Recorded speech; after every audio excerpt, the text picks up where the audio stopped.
19 জুলাই 2024 সারা দেশে ইন্টারনেট বন্ধ করে সেনাবাহিনী মাঠে নামেও আন্দোলন দমাতে পারেনি তখনকার আওয়ামী লীগ সরকার। দাবি আদায়ে বিক্ষুব্ধ হয়ে ওঠেন ছাত্র জনতা। এদিন হেলিকপ্টার থেকে নির্বিচারে গুলি চালে নিরাপত্তা বাহিনী। সারা দেশে প্রাণ হারান অন্তত 67 জন। রাস্তায় নেমে আসেন শিক্ষার্থী, অভিভাবক সহ সর্বস্তরের মানুষ। সেদিনের কথা জানাচ্ছেন মাহবুব কবির চপল।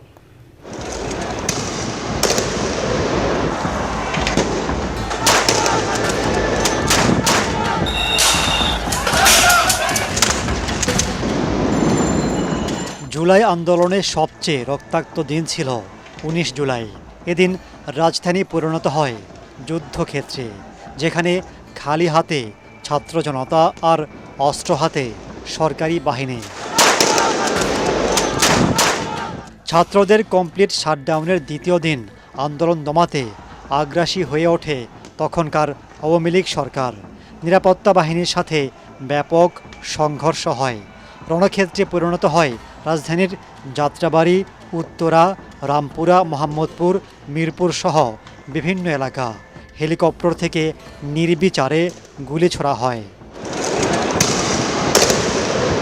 কাজীপাড়া মেট্রো স্টেশন, বিআরটিএ ভবন সহ বিভিন্ন সরকারি স্থাপনায় অগ্নিসংযোগ, ভাঙচুর করা হয়।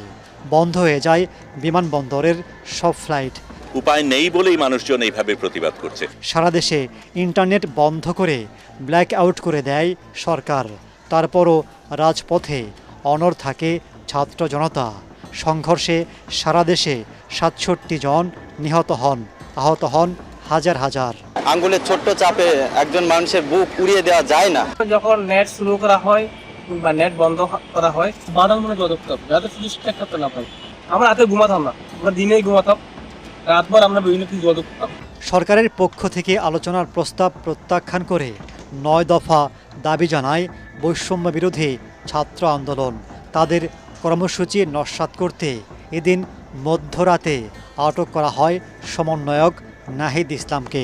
কয়েকজন মিলে জোর করে নিচে নামিয়ে নিয়ে যায়। সরকারের এমন কর্মকাণ্ডে আন্দোলন আরও বেগবান হয়।